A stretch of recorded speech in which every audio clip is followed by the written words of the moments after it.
people thought, oh, women are just crazy. But really in our brains are physically changing when we're on our period, when we're going through perimenopause, postmenopause. I think I've even had a hot flash. It felt like, I don't know, that's, like you have all of these changes going on. And I, one day woke up and I went, my periods don't feel so painful.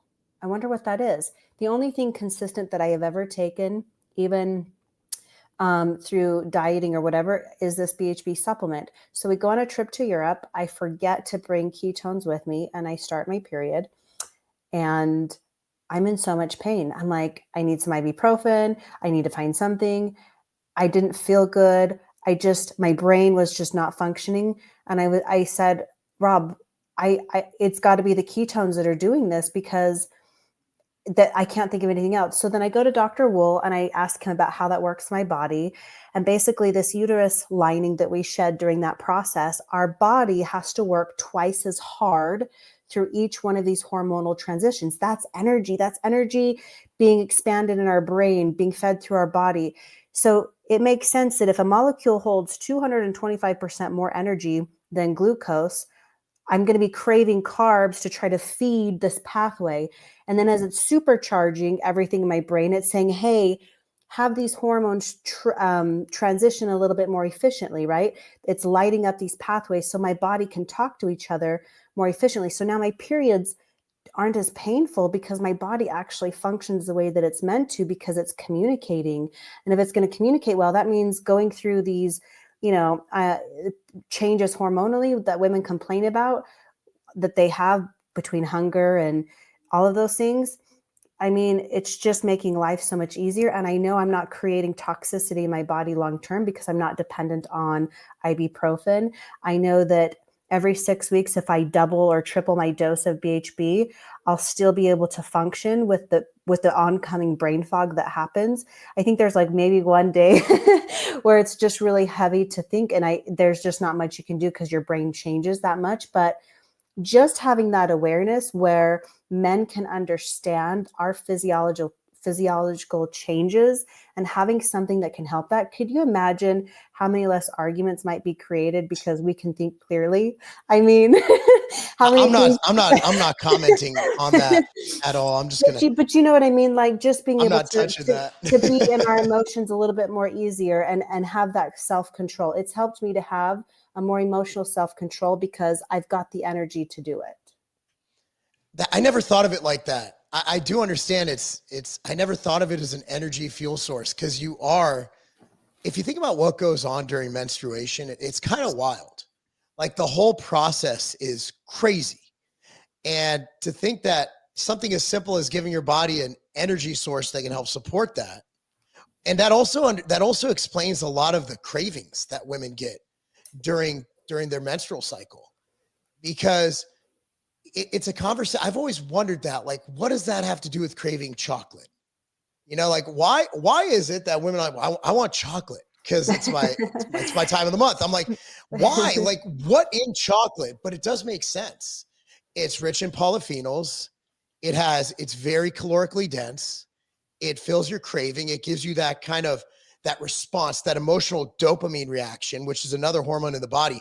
All the hormones it's like a concert. They play together, from testosterone to estrogen to progesterone to dopamine to serotonin to all these things play together. So it just makes sense that if you provide that exogenous source, that it's going to make all those things just kind of function better. It 100% does. I know I came to work at Rob's company. I remember the day I asked him, I said, Rob, will you put me in sales? I'm not meant to be a manager. I'm meant to be a salesman because I have to tell people what this does. This is what it does for me. And I remember him showing him my pictures of my before and afters. I wasn't even trying to lose weight. It's just, I got my brain functioning the way that it needed to. I didn't have bloating. My body started to burn body fat appropriately, because it all comes down to, if you can get the core mechanism functioning, everything else just flows. Everything else just works. So it just made sense for me. So I'm excited as Rob, helps me to understand it at a deeper level and puts all this information in front of me. It's been a gold mine of information that I've just sucked up. Yeah, I just want to hit on that. Just think, the cool thing about BHB, again, the impact you were hitting on it, the studies we're going to be doing around the brain.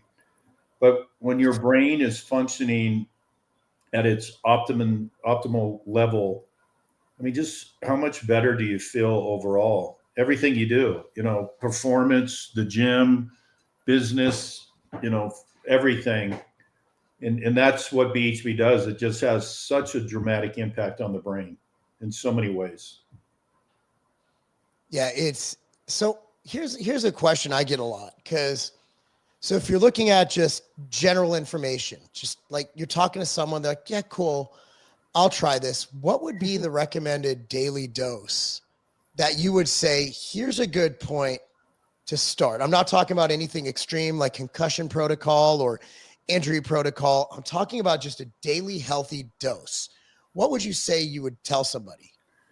I'd say, it's like, that's a very good question. It's like a diet. I never, even when we started this company, I didn't push ketogenic diet on anybody, because a ketogenic diet isn't for everybody, or a Mediterranean diet, or a paleo, carnivore. Everybody's different.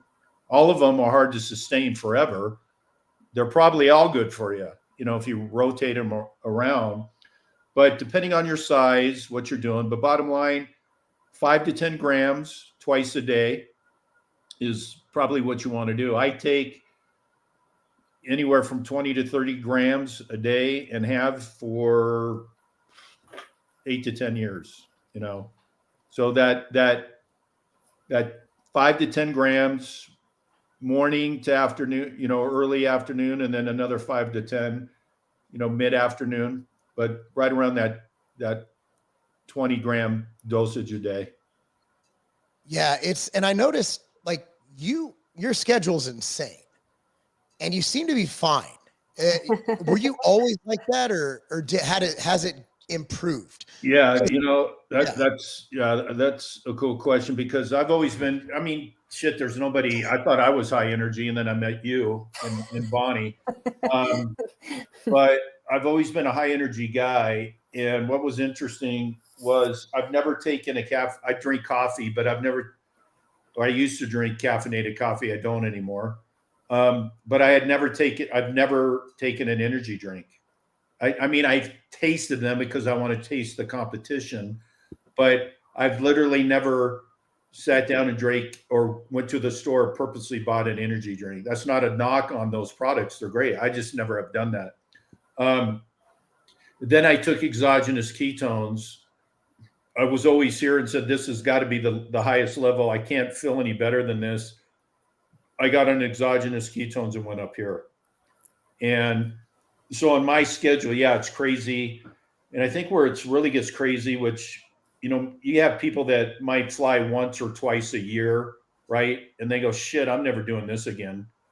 Sucks. You got to get up early. You got to get to the airport early. You deal with all the crap, get on a plane and all that craziness. And yeah, well, what if you do that basically 20 days out of the month, right? Where you're traveling, you're not flying, but you're traveling. And this is the bad part. When you get on a damn plane, or when you go in to check in and the people go, know your name, that's not a good thing.